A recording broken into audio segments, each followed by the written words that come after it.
So আজকের ভিডিওতে আমি দেখাবো যে আপনি এক সিম থেকে কিভাবে আরেক সিমে টাকা ট্রান্সফার করবেন। এই টাকা ট্রান্সফার করার সিস্টেমটা দেখাবো। সো আমি অ্যাপসের মাধ্যমে করবো মাইজিবি অ্যাপস, এবং আমি গ্রামীণ সিম থেকে অন্য আরেকটা সিমে টাকা ট্রান্সফার করবো, সেই প্রসেসটা দেখাবো। সো ফার্স্ট টাইম চলে যাবো আমরা মাইজিবি অ্যাপসে ক্লিক করে দেবো। ক্লিক করে দেওয়ার পর আমাদের যত টাকা আছে আমরা আগে দেখে নেবো যে কত টাকা আছে। আমাদের 21 টাকা আছে।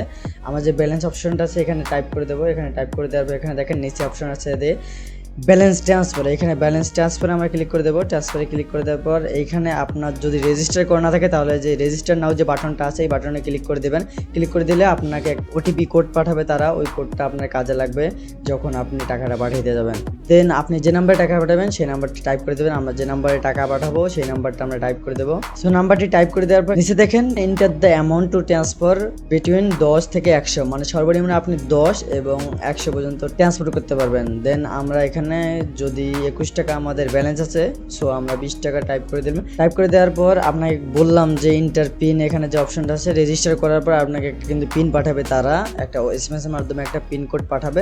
ওই পিন কোডটা এখানে বসিয়ে দিতে হবে। সো আমরা এসএমএসটা চেক করি। দেন আমাদেরকে তারা একটা পাসওয়ার্ড পাঠিয়েছে। দেখেন এইখানে প্রথম অপশনটা ইউর পাসওয়ার্ড ইজ 4873। সো আমরা আমাদের পাসওয়ার্ডটা এখানে টাইপ করে দেবো 4873। টাইপ করে দেওয়ার পর এখানে যে ট্রান্সফার যে বাটন আছে এই বাটনটাতে ক্লিক করে দেবো। ক্লিক করে দেওয়ার পর এখানে দেখেন আমাদের টাকাটা transaction successful. So you have transfer 20 টাকা। সো অ্যাপসের মাধ্যমে খুব সহজে কিন্তু আপনি আপনার টাকাটা ট্রান্সফার করতে পারেন। ডায়ালের মাধ্যমে কিন্তু টাকাটা ট্রান্সফার করা যায়, সেটা কিন্তু একটু প্যারা লাগে। দেন অ্যাপসের মাধ্যমে সব থেকে সহজে হয়। আপনার মোবাইলে জাস্ট এমবি থাকলে, অ্যাপসটা থাকলে আপনি সহজে ট্রান্সফার করে নিতে পারবেন। সো আশা করি যারা জানেন না যে কীভাবে টাকা ট্রান্সফার করতে হবে, এক সিম থেকে আরেক সিমের টাকা ট্রান্সফার করবেন, সো তাদের জন্য ভিডিওটি আশা করি হেল্পফুল হয়েছে এবং আপনি শিখে নিতে পারছেন যে কীভাবে আপনি আপনার এক সিম থেকে আরেক সিমের টাকা ট্রান্সফার করতে পারেন। নেক্সট হয়তো বা আমি চেষ্টা করবো যে অন্য কোনো সিম থেকে কীভাবে টাকা ট্রান্সফার করতে হয় সেই প্রসেসটা দেখানো।